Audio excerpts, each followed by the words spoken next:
Welcome to the thrilling world of Security Squawk, where we explore cybersecurity. Guiding you through online threats, we'll aid you in understanding safety protocols and trends. Meet our gurus, Brian from Exact IT, Reginald from Arc Solvers, and Randy from Tech Rescue. Together, we'll delve into current events and hot cybersecurity topics, helping you comprehend their impact. Stay informed, stay secure. Security Squawk, the business of cybersecurity. Buckle up, let's dive in. What's up, everyone? Welcome to another edition, another week of the Security Squawk podcast. I'm here with Andre and Randy. How are you, gentlemen? Hey, good. How about you? Don't talk on each other. Yeah, I was letting him go first, and I think he was letting me go first, and then we decided to both go first. I was saying a week before the holidays. Looking forward to it. Oh, yeah. Yeah, same here. It's coming quick. We're still going to have a regular podcast next Tuesday, though. That's correct. I'm working. I mean, I take off towards the end of the week, not the beginning. So, welcome to the show, folks. It's the cybersecurity podcast where we dive deep into the latest cybersecurity threats and provide you insight and solutions on how to deal with those threats as we talk through these challenges that are out there in the news and in current events and real life situations that these businesses are dealing with that impact millions of people around the world. Today, we're covering a range of critical issues from new phishing techniques to ransomware attacks affecting healthcare and the retail sector. So we're going to talk about some infrastructure vulnerabilities that are affecting the water system in Thames. Is that in the UK, Andre? Yep. Yes. And then we have some interesting information and data on cyber insurance and ransomware we're going to dive into. We're going to talk about some attacks on the healthcare sector against T-Mobile yet again. And we're going to follow up this week on our story from last week, which was the big grocery store conglomerate, Ahold Delhaize, which owns a bunch of grocery stores in the U.S., is still dealing with their cyber attack. And we're going to update everybody on the broader implications of that one. So let's jump right into it. We're going to try to make it a quick show today because we all got places to be. So as you know, we don't bore you with ads on this show, so I'm going to keep the show intro short and sweet and simple. If you don't want to hear us bore you with ads and annoy you with content like that, then continue to help us grow this show by sharing the show. You helping us grow the show helps us produce this content without needing money from advertisers and other people, and that helps this content just flow nicely. And that's all you get is this content and no boring ads and stuff you really are not interested in. That's kind of how I see it. I listen to a lot of podcasts, and some of those podcasts have a lot of really annoying ads in them, and it really, yeah, they do. It really makes you not want to listen. So let's get into it, guys. Let's talk about this infrastructure vulnerability at this water Thames. I guess that's around the Thames River in the UK. We just thought this was really interesting from an issue standpoint. And man, I remember we actually have a guy, a fan of the show, Luke, who chimes in every now and then. And this is in his area yet again. He became a fan of the show when we covered the UK, the London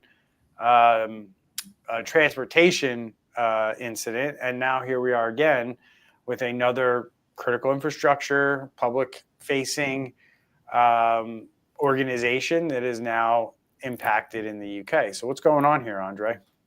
I mean, talk about underinvestment. Mm-hmm. You got a guy there who is about in his 20s saying that there's hardware equipment that's older than him, and specifically there, as you mentioned, a water and waste company. And he's saying that there's also equipment that's as old as his father.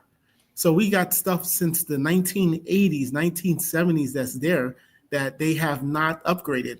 Whenever a part, breaks, they just go to another machine, or they got a little, storage area, and they're just replacing parts. I mean, they've literally spent no money in upgrading their equipment. And for me, what doesn't make sense is this is not the only. I mean, this is in every modern city. There's a waste and water department. So you would think they have like some type of software out there that's, that they can contact the U.S. and contact a city in the U.S. and say, hey, who do you guys use? Who do you recommend? So that they can implement the software. But they're literally with the old with old stuff. They're still even using Lotus Notes. Yeah, this is one of the industries. The FBI has issued some critical alerts specifically on the software that you use to run the pipes and the valves and all of that jazz. You can find quite a bit about that on the I guess it's the CISA's website. But this is really disturbing, because there are no updates available for any of this. So if there's known exploits, it's all wide open. I guess the only thing that might be a little tiny bit redeeming, you remember when the airlines all had their issues, Southwest didn't go down because they were running on Windows XP. You know what I'm saying? That's kind of more of a joke than anything. This needs to get fixed. Yeah, but why are these systems even available to be online? Well, that's a great question, because you could come at this a lot of different ways, I think. And unfortunately, I don't know a whole lot about this industry. I mean, I probably know more than the average bear, but I'm not an expert. I don't work in the water treatment world, but I do know a lot about it from reading things, as like Andre pointed out, from the FBI and CISA. And one of the things I do know is that the stuff that these guys use, and this just isn't this particular water company that I'm picking on here. This is everybody. This is like every water company around the world. They all run the same basic systems. And they're very old, and there's really no plans to upgrade or innovate these things.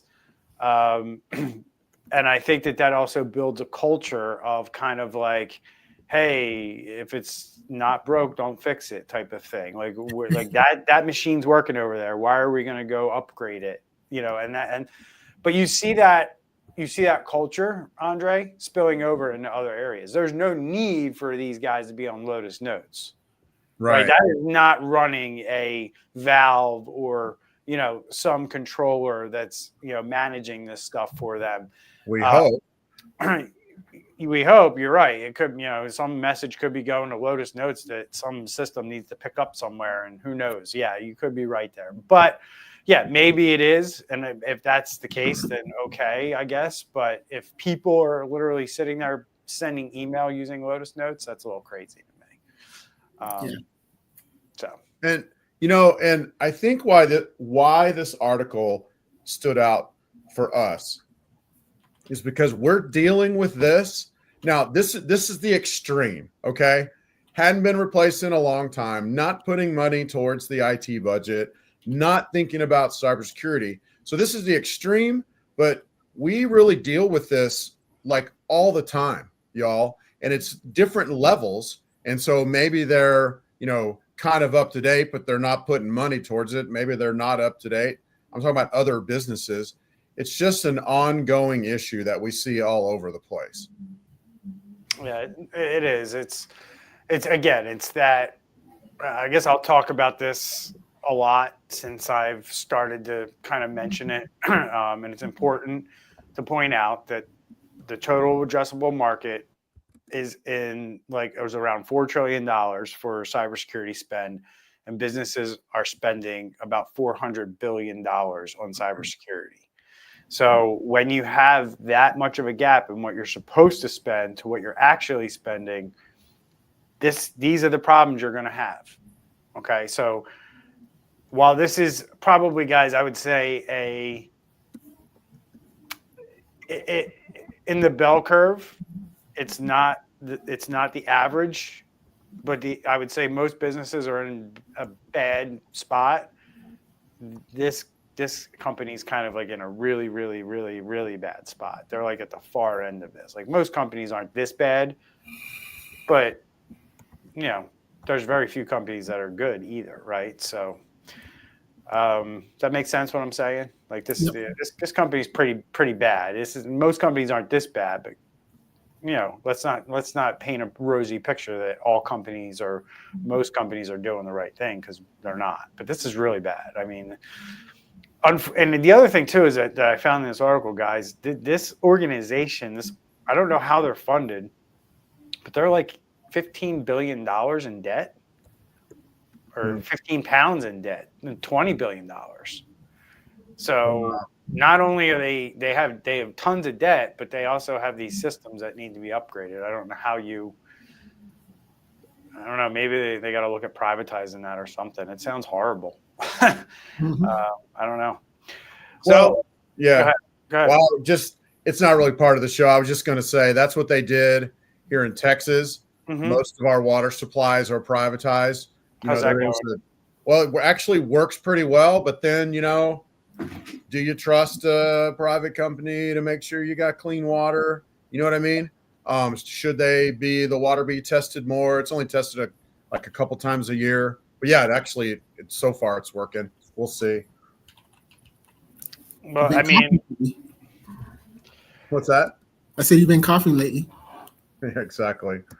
I mean, it's an interesting thing that you got to look at, right? Because you look at you see what SpaceX is doing, right? And until they gave up on that, NASA ran it, the government ran it, right? And you see in such a short period of time what a private company can do. Yeah. And they took a lot of the people from NASA over to SpaceX, and it's a private company. And people told this guy that SpaceX is going to fail. Like, you're never going to be able to make money doing this. I guess if there's a will, there's a way. A lot of times, right? There are a lot of good use cases for privatizing things, in my opinion.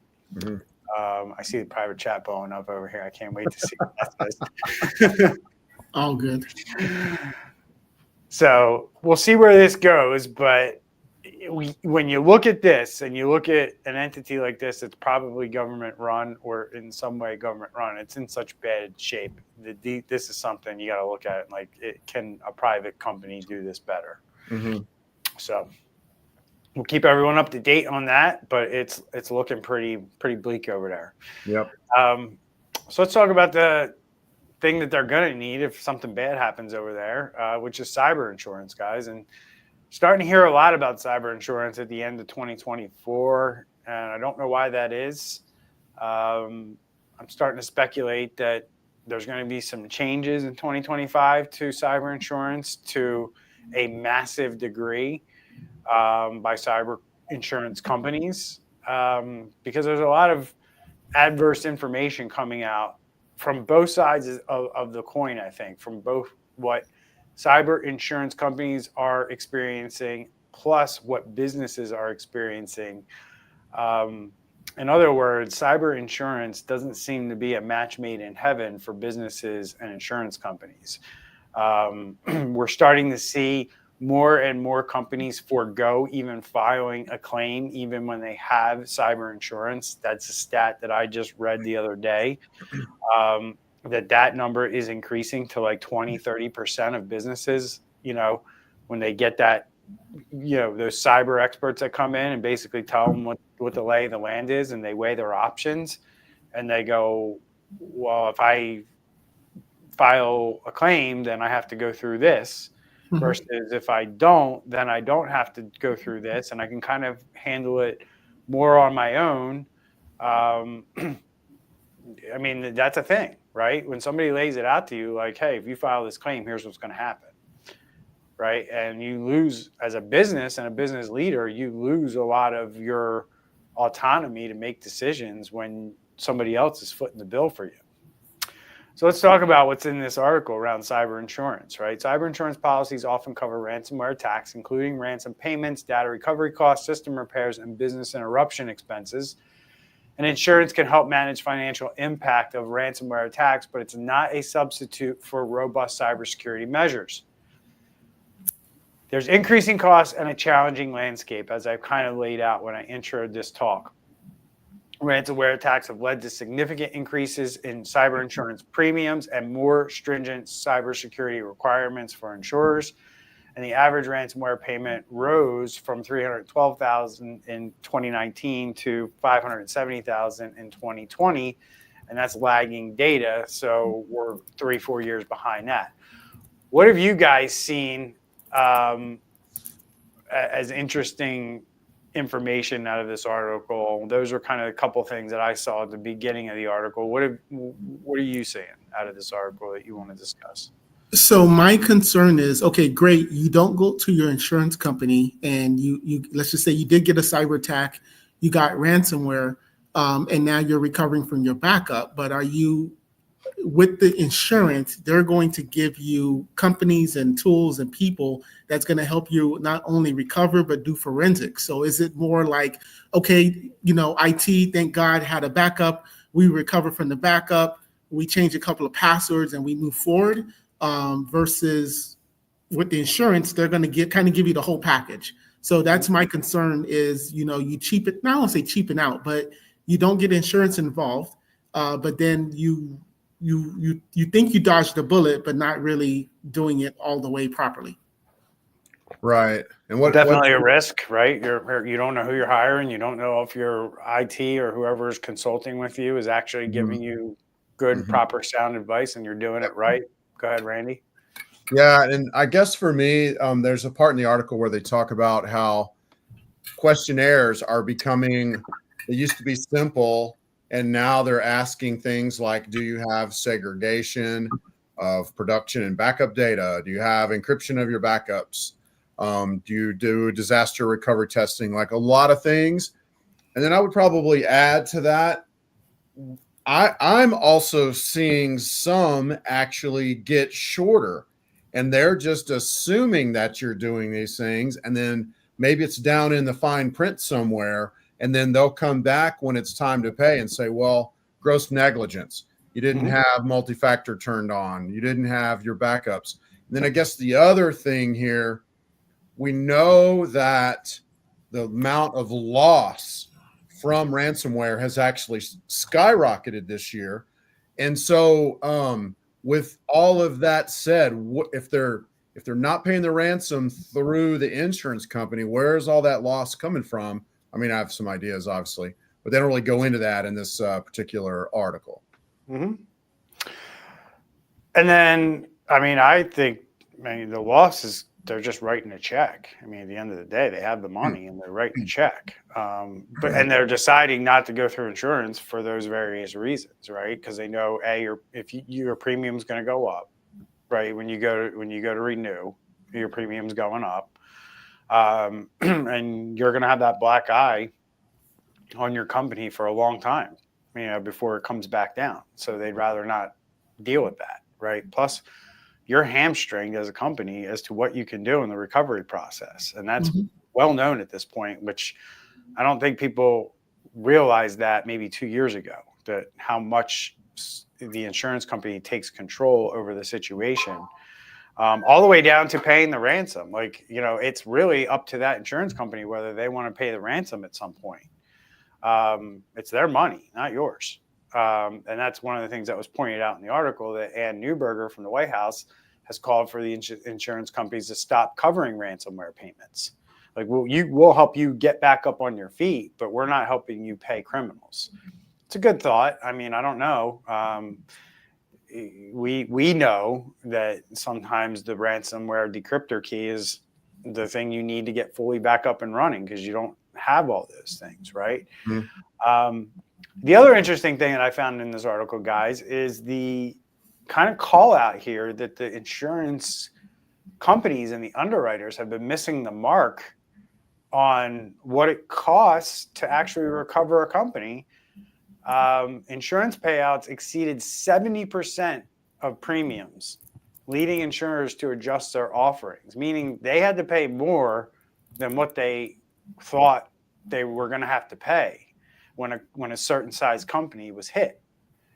So that's interesting to me. I mean, you would think that these guys have enough data at this point where they can dial this in. And that tells you right there, that is just, the proof is in the pudding that they don't have a friggin' clue. And things change so much with this stuff that they can't even, forecast a number. Meaning what they thought something would cost 12 months later costs 30% more. Right? Because really, if I buy a policy today, right? I buy a policy today, it's October or November. I get hit next October, things have changed. Right? That's still the same policy. They gave me a quote and a price based on what was happening in November of 2024. It's now October of 2025. It's been a full 11 and a half months and things change, right, guys? Am I not wrong saying that? And what people are paying now, as Randy just pointed out, that ransomware payment that might be $200,000 today is going to be $300,000 in 11 months. And so is the cost for everything else that goes along with that. Data recovery, the talent, the people that are going to help you recover. That's all going to cost more in 11 months. While you were talking, Brian, I did a GPT and I asked it which insurance industry is more profitable. And I put health, home, and cyber. Health by far. Yeah. By far. What did it say is most profitable to the insurance company? Health. Well, yeah, health. Okay. Yeah. They got that figured out. Right. I mean, right. And it's because, and it's simple. It's funny.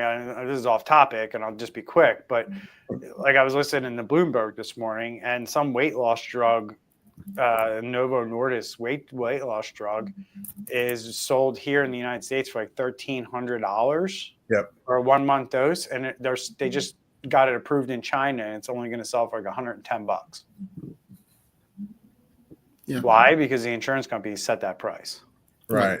So they, like you said, they haven't figured out how to do, because when they're going and hiring, forensic teams and stuff like that, I'm sure there's still a rate that they have to honor, but sometimes, like you said, they just haven't figured out yet that to perfect that.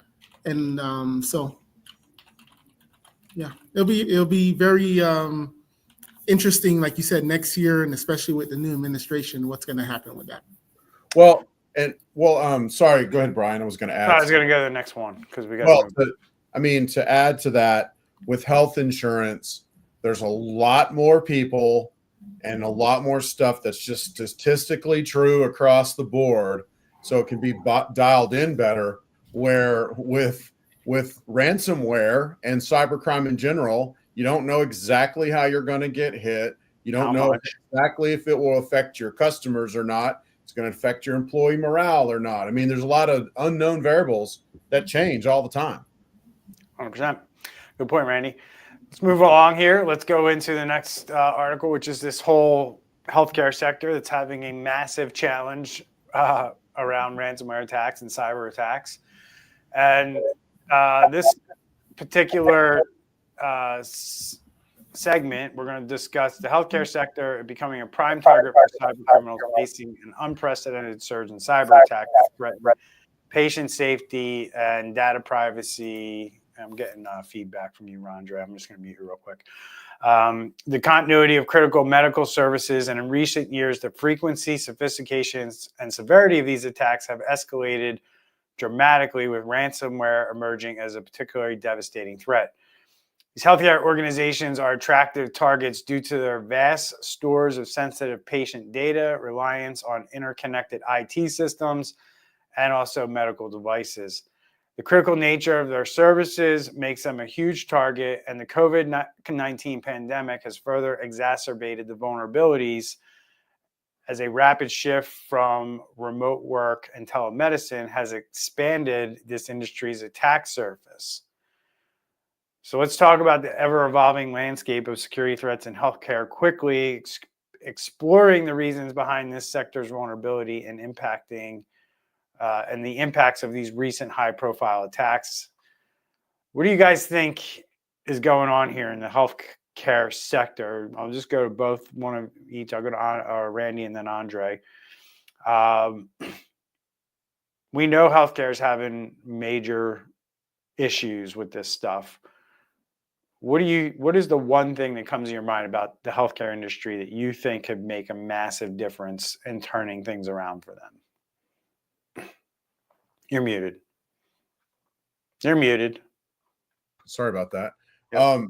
You started off talking about why is it vulnerable, and I always say follow the money. Well, with healthcare, a lot of times you have money plus urgency.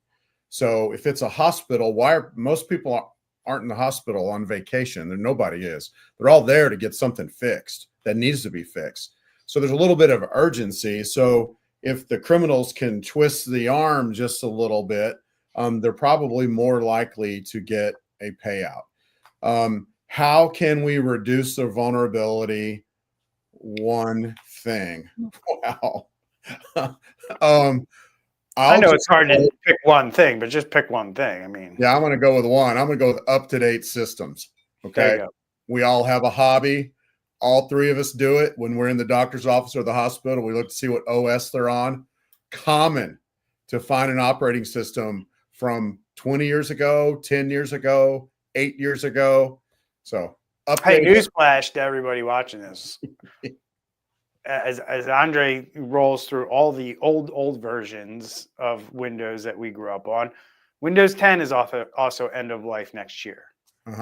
So just, you can't, that's the other thing that people might get tricked by. They're like, oh, I'm on Windows 10. I'm on the latest version of Windows. No, you're not. Number one. And that version of Windows is getting killed off in a year or certain versions of it. Or you can pay $25 in Microsoft for a month for extended support. But so Andre, we'll bounce it over to you. So similar to Randy, but I'm gonna use a different word as investment. Yeah, in cybersecurity. Yep. Yeah. Strong technical safeguards. Yep. Yeah. I'm gonna just throw in there employee and awareness training, right? Like you can put all the cybersecurity tools you want in place. If the doctors and nurses and support staff of your medical facilities, of your hospitals, don't know what to do, think it's okay to bring in their personal laptop and connect it to the network, log into their personal email from, a work or network computer at the hospital. These are all things that we see happen in healthcare facilities all the time. And it's not like people are doing it because they won't like, I'm going to break the rules. I'm just going to check my email. They're not even being told that they can't do this stuff. Like that's the state of where these hospitals are. So good, strong security and awareness training program. So at least your employees can spot when something isn't right. And maybe help you out. All right. What's the next topic here? I got to scroll back up to my notes. Sorry. Wow. Wow, I was muted. I was just saying while you're looking, easier said than done, just because a lot of people really hate cybersecurity training. Not a lot of people, but there's a decent number of people that don't like it. So how do you make it where people want to watch it, where people want to learn from it is an ongoing thing. It certainly is. I mean, I agree with you 100%. All right, we're going on to the next topic, and this is one of Andre's most favorite topics. T-Mobile having another problem, and it seems like between T-Mobile, AT&T, and Verizon, these guys just keep getting breached left and right. I was actually reading an article the other day because I just find it so fascinating that AT&T is the most hacked. They're hacked more than T-Mobile, just so you know, Andre, because I looked into this last week because I was fascinated by this. Because I'm like, AT&T gets hacked more than any telecommunications company on the planet. Yet, if you look at most cybersecurity ranking reports that are out there for cybersecurity companies, AT&T is usually number one. I don't know how those two coexist in this world, but they do. So anyway, I guess they can protect other companies, but they can't protect themselves. I don't know. Whatever. So let's get into it. T-Mobile, they've experienced multiple significant data breaches in recent years, with major incidents occurring in 2021, 2022, 2023, and now 2024. We got SIM swapping breaches. We got hackers gaining access by impersonating employees and guessing server passwords. We got Chinese state-sponsored hacking going on with T-Mobile, and there's a lot of Chinese state-sponsored hacking going on with all three of them, quite frankly. And the financial and legal consequences have been in the trillions of dollars at this point, or no, in the billions of dollars at this point for T-Mobile. So despite the repeated breaches and efforts to improve security, T-Mobile continues to face cybersecurity challenges, highlighting the persistent nature of threats in the telecom industry. But guys, it's no different for any other business, right? It's just that the hackers, the Chinese hackers, have figured something out with these telecom companies, and they like to go after them for some reason. That is the same thing that happens in every industry. Healthcare industry, they have their hackers that are coming after them. Like, they niche down, they figure out what works in that industry, and if they get really good at it, they can exploit the heck out of a set of companies or an entire industry. So, Andre, I'll toss it to you. All right. And the reason I like it is because one of the things is, think about the systems, right? We talked about the waste and water department in the UK. Imagine something like AT&T. Like, I don't know if you guys have that, but here in South Florida, there's still these huge bunker-looking AT&T Bell South type of buildings. Have you ever seen those on YouTube? Mm-hmm. Yeah. So, like, think of like all of the systems that they've now had to go from your DSL to your fiber to the Wi-Fi. Like, they probably have so much different systems that they themselves, obviously, they can't keep up with what they're even managing. So the question is, are they too big?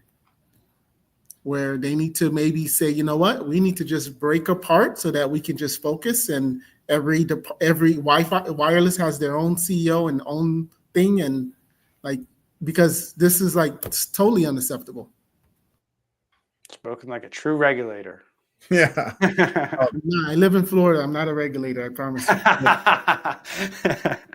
The scary thing about all this, Brian, is that it's state sponsored. Most likely, it's what it looks like in this case. Yep. And so this is going to give them several things. It's going to give them being able to listen in on conversations, maybe get recordings of conversations. Yeah, I think they definitely get metadata. Get texting from people, but also if they can get some kind of a foothold, and then, if a hot war breaks out over Taiwan or something like that, like, people think a war is like everywhere. It's not. It's a little bit here, a little bit there, a little bit here. And what's really bigger in a lot of wars is the morale of the people behind it. And if they can have some kind of a foothold that they can mess with us to bring morale down, or to get the will of the people not behind it, or just to create chaos, it's a very real possibility. And that's why this attack is potentially so grievous, in my opinion. Yeah, the line will be crossed one day. We haven't seen it yet, but the line will be crossed one day where some country does something against some country's technology. We haven't seen an attack really on a major country's technology to date. And technology's been around for almost a half a century now, like legitimate technology. And there are a lot of, like, I think we saw a taste of it with Israel and the beepers. Right? I just think that there's going to be more shit coming down the road. I mean, I think, and once you mess with people's cell phones, I think that's when the gloves come off. So, I mean, I think that's when, I think at least for Americans, if you mess with their cell phones, that's when it's like, all right, you are now public enemy number one. like, I don't like to make comparisons to things, so I won't, but it'll be equivalent to things like, Pearl Harbor and D-Day and 9/11. It'll just be something that happens like literally in your hand. Mm-hmm. All right, boys, let's wrap this up. Let's go into our following up segment, which is following up on last week's discussion about this not very well covered situation that's brewing in a lot of small towns across the United States, where their grocery store has been hampered because of this attack on Ahold Delhaize, which is a major conglomerate of grocery stores. And they own Stop and Shop, Hannaford, Food Lion, and Giant Foods in the United States. As we mentioned, about 2,000 stores across the U.S. are impacted, and we're starting to understand the impacts of this, as we kind of predicted on the show last week, that we were going to see upset employees, and we were going to see shortage on store shelves, and that we were going to see people upset that their stores did not have food. And we're seeing that play out. We're seeing stores that don't have another grocery store for 20, 30, 40, 50 miles. And people have had like catering orders and birthday cakes and, all these things that are now not coming through and ruining the everyday lives of normal individuals as a result of this attack. And that's what these attacks do. They disrupt lives. Mm-hmm. Cybersecurity issues, it says lasted for about 10 days, but they're still going on. They have major supply chain disruptions at these food stores. The attack has led to delays in deliveries, product shortages, and limited payment processing, especially in the pharmacy section. Some stores experience empty shelves and cleared out fresh food departments. And I think this article downplays what's really going on. Mm-hmm. If you read the comment section of my YouTube video that I did on this, it doesn't paint a pretty picture. Just going through this briefly, I'll scan through. I don't see anything else of greater detail. So what do you guys think about what's going on here? I mean, for those areas that are like, desert grocery stores where that's the only one, I think that is definitely, going to be a wake up call for some people. But like here in South Florida, where the only food giant is one of many other stores, customers are just going to say, all right, you don't have the turkey, I'll go somewhere else. Yeah. And the ones that have it will be like advertising, we've got turkey, we've got. Yeah, exactly. The problem's going to be the turkey and the ham may or may not all get to the grocer by Thanksgiving. Yeah. It's interesting that this is happening right before Thanksgiving. I mean, yeah. So it's never good when this happens. There's a comment from one of our followers from England, UK. Same thing happened over there. Caused chaos. I mean, that's what it does. I think this is a Netherlands-based company, and I think they have grocery stores all over the world. These are just the ones in the U.S. that were impacted. So this is probably related to that. My guess would be, I think they own about 30 different grocery store brands, and they're not all in the U.S. So it's interesting. I mean, it's another attack that highlights these vulnerabilities in these supply chains, right? And this is essential retail in my mind. This isn't just like, hey, I can't buy my kid clothes. People need to eat. People need chicken. People need beef, and this is something you need on a daily basis. So, yeah, it sounds like Luke is experiencing the same things. All card payments weren't able to be made in stores, and can't imagine how profit they lost. Yeah, I heard stories from people who said they walked through the front door and the greeter was like, hey, how you doing? Cash only today. And people don't walk around with cash. I mean, grocery store bills, probably average American's grocery store bill is probably $500. Who's walking in the grocery store with 5 bills? Nobody, right? They use a credit card. They use a debit card. All right, guys, that's the update. Anything else you want to add to that before we bounce? And that's All it. right. See you Keep guys everyone updated on these events. hope you learned something today. If you did, like the video and share it out to your friends and family. And we'll see everyone next week. Take care.